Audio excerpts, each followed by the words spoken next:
Before I start the video, I just wanted to say if you want instant access to Stealthscape, you can support me through Patreon at patreon.com/CarsonK. And also, you should probably watch the first video if you haven't yet. It's not required, but it helps.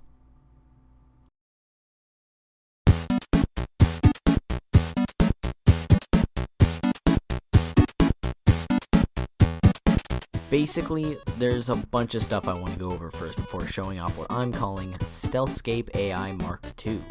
So, let's address a few things from the last video. When I mentioned in the first video that everything seemed to happen in the latter half of the generation for the first few revisions, this was because I was sorting the top players backwards, which is the same reason the worst 50 and worst 25 were going on debris before that. I mostly bring this up because I said in the last video that I'd bring it up, but I never did. I also didn't think I did a fantastic job at explaining the connections in the last video, but that's fine because they've seen some slight changes anyway. Green now indicates a positive connection, and red indicates a negative, and to tell if it's on or off, it will be solid if on, and slightly transparent if off. So with the example you see right now, X would be the block that the input can currently see. This can be 0 for nothing, 1 for a wall, 0.5 for a coin, and can now also be 0.25 if it sees a non-collidable entity, which is almost always an enemy, or something that can kill you. The low range and high range numbers are randomly generated in the first generation, and are mutated over time, and if X is between the low range and high range values, then the output will be on, otherwise the input is off. However, if a connection is negative, it will no longer output in negative values. Instead, it now inverts the output, so the output can only be on if X is outside of the low range and high range values.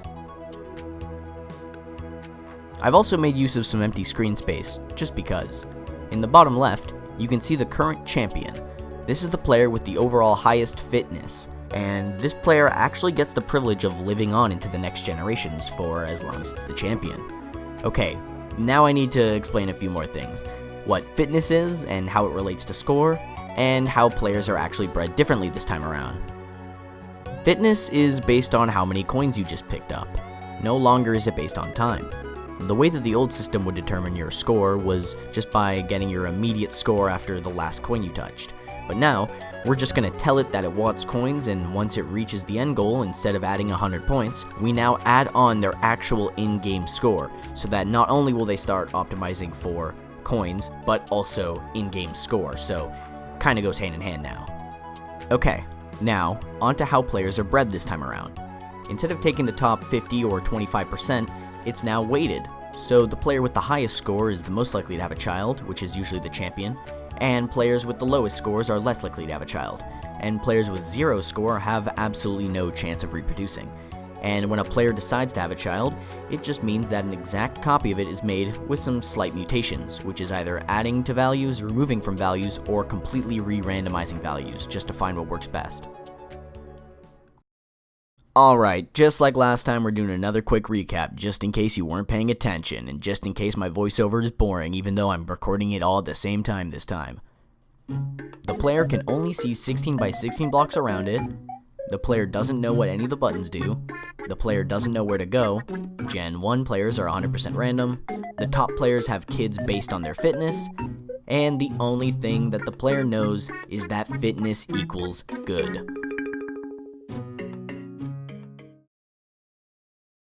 So here's probably something you didn't expect to come next.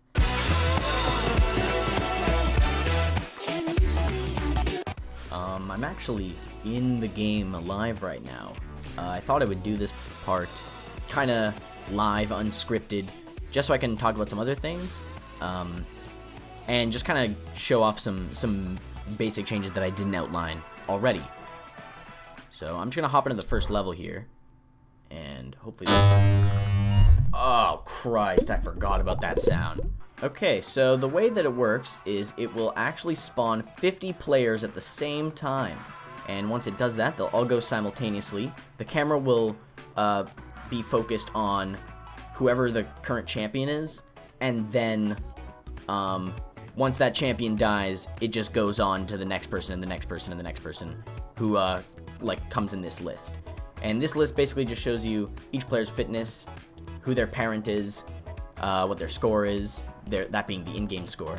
The in-game score you see at the top here is the score of whoever the camera is focusing on. This stuff is all pretty much the exact same. It's kind of unnecessary information at this point, considering how everything works now, but I think it's still fine. This level doesn't show it off that well, so I'm going to change over to a level that has hazards, such as this level. You can see the enemies turn up as purple on the map in the top left. Or I guess not really a map, but you could call it a map. Off the top of my head, I don't really know any other major changes other than 50 at the same time. One, like, go is one generation now. Instead of it being you have to go through 100 or 50 players to do a generation, now one generation is done in a flash. And it's the exact same process that was done before, but just all done at the same time, which kind of does cause some slowdown occasionally, but not always. I've actually updated how fitness works since I recorded the voiceover that you've already heard. The fitness is essentially the exact same, but then squared, just so that you get these more higher intense values, which helps for the weighting process. And if you have something with like 0.1, it's not going to be as close to 50 as it is to 3,000, say. So that's why I decided to make that decision. Right now you can kind of see, like, they're just holding right because they figured out that that's all they got to do in this map. But as like they gain more mutations and learn that they can gain more coins by following the path as well, then they will start doing that. And I've seen it happen on a couple other levels. So now what I'm going to do is I'm going to let this run for a set amount of time on each level that's in the game currently, in World A, that is. So 15 levels, I'll give them, I think, 20 minutes each, and we'll see if I can complete it, and I'll give my thoughts on each one.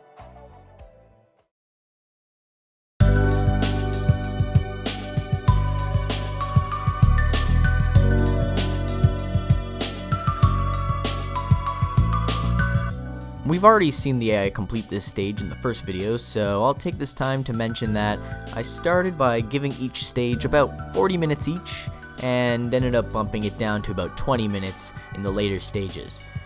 Now, if you've been paying attention or watching the screen at all, you might have noticed that we're on Generation 8, and we're gonna keep going, and this champion is gonna remain for quite some time. How could that be? Well, for this set of tests, I tried making the mutation rate immensely low. I think I set it to 0.02% chance. This basically means once there's a new champion, any children that come from that champion is going to mimic its parent's brain almost exactly, but with only one or two changes. This is because as you move on throughout the generations and evolve to gain much more connections, it's better to iteratively make these small changes through evolution than it is to try a bunch of mutations all at once and not have a good reference point as to which of those changes improved the AI and which of those changes diminished it. Skipping ahead to Generation 53, we finally see the rise of a new champion, Caitlyn. This also caused a guessing game pop-up to appear, which was a little activity I added to the game for the people who are watching this live. It allowed them to guess what generation the next champion would appear, and if someone guessed correctly, then the new champion would take on the name of the chat member who got it right. And they would also get a little fake currency just for fun. Now we're at Generation 70, and this is where we see the final champion emerge. Wait, what? Maybe I was wrong. Oh, nope, there he is. Just this dumb sack of hammers at the top of the screen. Yup, he's staying alive just by collecting these coins perpetually.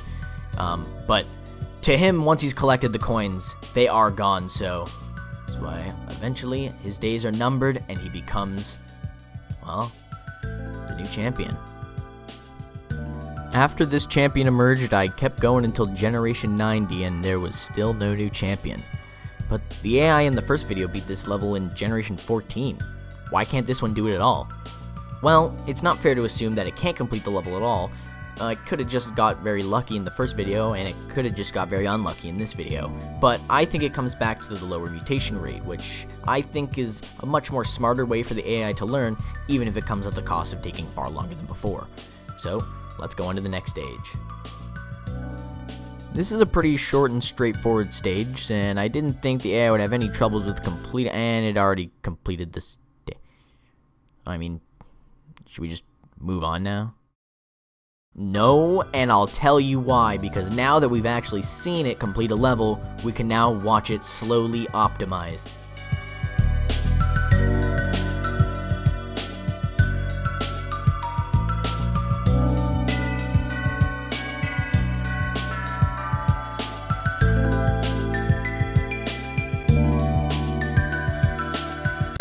Yep, we went all the way to Generation 160, and it's still the same champion from Gen 55. Let's move on. For this stage, the path that a human would take to achieve a high score would be to go underneath the moving walls and then go up through the charging enemies into the portal. Some of these players do go under the moving walls, but they never figure out that going under the moving walls gets them more points than the ones that actually complete the stage, because the ones that complete the stage have a higher end fitness. I'm confident they would have figured that going down and then up is smarter. However, because of the way that weighted parenting works, we could have seen them learn eventually, but odds are that it wouldn't have happened unless we sat there for a millennia. Another flaw this stage helped me realize was that because there's multiple players, one player could trigger a charging enemy while passing it, and that charger could then go on to kill a player who was a little behind. This meant that the players could technically interact with each other. In the end, I think it's fine, because if anything, it would just allow the AI to learn not to go forward if there's a charger in front of it. But, doesn't really seem to be the case in this little 40-minute test. This stage saw some impossible scenarios. I say this because they figured out that they could just beat the stage by relying on another player to go press the button. In the real game, you wouldn't be able to open the door without hitting it for yourself, and this even caused inconsistencies on generations where no players would hit the button. This, unlike the charger issue, isn't as fine, because you can't just have the AI learn to complete the stage normally, because it doesn't know if it completed the stage legitimately or not. This is also why you can see the max fitness dipping occasionally on the graph in the top right, as it should typically remain at the very top.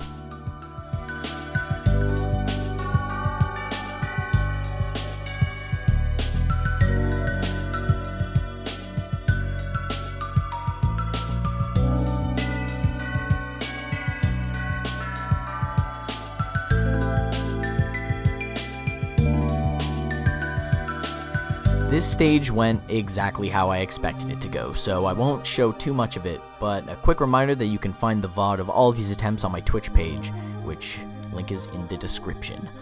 So, this stage requires you to press all 3 buttons before completing it, and because the AI doesn't have the ability to shoot, it would have to learn to go and touch the buttons, which show up as purple entities on the map.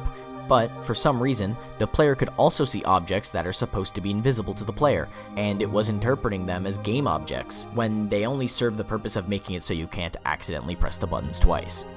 And no, it doesn't mean that they beat the level. They did not complete the level in 141 generations. Here's another stage that the AI sadly couldn't complete, but thankfully I didn't expect it to either. In this stage, you need to make one full lap around the track before the door to the portal opens, and most players just stopped at the door right before the portal, and none ever even went to hit the button. But even if they did make it to the button, it wouldn't have been a legitimate win for all the players who could have ended up in the portal as a result. Okay, I know it sucks, but here's another stage that wasn't completed, but for a couple of reasons. One is my own fault in that I wasn't constantly watching these simulations as they ran, so I was never able to notice that it was actually terminating the simulation the second that the first player would die. This is because of a bug caused by the laser beams. The other reason I knew why they wouldn't complete the stage was because that they can't actually see lasers, just the entity that emits the laser. This is because the laser beam is far different from a traditional item, so for technical reasons I couldn't have them be seen by the AI, so we'll just have to return to the stage at a later date. This stage requires the player to go up, press the button at the top, go back down to the bottom while dodging the newly unveiled lasers, retrieve a key, and head back to the portal at the top. I'm sorry to say it, but I knew they wouldn't complete this stage unless they trained for a very long time. But I think it's totally plausible, especially since they could eventually learn to follow the moving walls, which would be the actual human strategy, so it would be pretty interesting to see how far the AI could optimize this stage if it even had the chance to beat it. Why? What? Okay, why did that happen? Well, I can't know for sure, but it looked as though after the button was pressed, there must have been a player down below who was able to retrieve the key, and as soon as the key was retrieved, all players were evaporated immediately. If I'm honest, I really don't know why this could have happened, but it did happen a few times, which got a little annoying, so I ended up cutting this level short. Okay, finally a stage that gets completed. This one has very little in terms of hazards, and they actually end up completing it by generation number 3. So let's see if they can optimize their score any further than 50.85.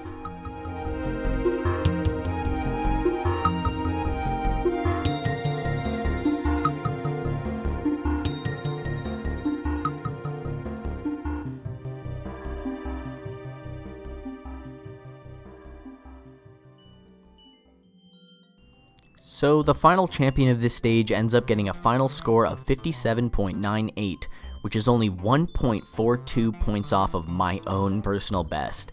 It definitely would have beat it if they went for the coins to the left and didn't bounce back down into the second cluster of coins it collects. Regardless, having a score that's less than 3 coins away from beating a human's is pretty remarkable, so this is easily one of my favorite outcomes thus far. This is another stupid simple stage, but I was curious as to whether or not the AI would attempt to grab the coins on top before going to the portal at the bottom, which sadly never happened. This stage also has the charger problem that many stages before it had, and it seems as though the later bests take full advantage of this. This also outlined another issue with chargers for me, which is while it will activate if something's in the way, it will go in the direction of the nearest player, whether it was in the trigger area or not.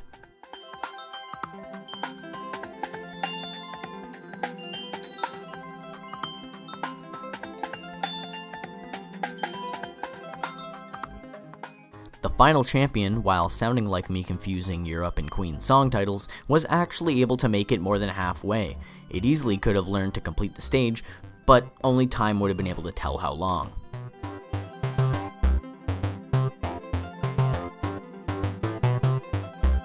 So I got some good news and some bad news for this one.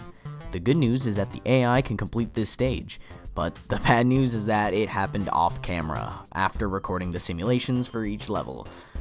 Why did I choose to revisit the stage on my own? Well, it was one of the most entertaining to watch in full screen, so I kinda just left it running and watched. I had this one in particular run for nearly 400 generations on stream, because I forgot it was running until like 50 minutes in, and by then I had already tried to cut down the rest to only be 20 minutes, so yeah. You've already seen the AI complete this stage in the live demonstration, but now we can watch the AI optimize the path.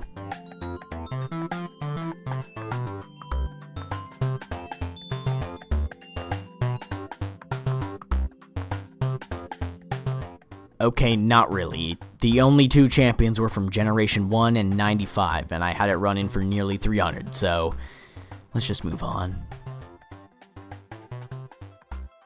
Here we are, the final stage of World A.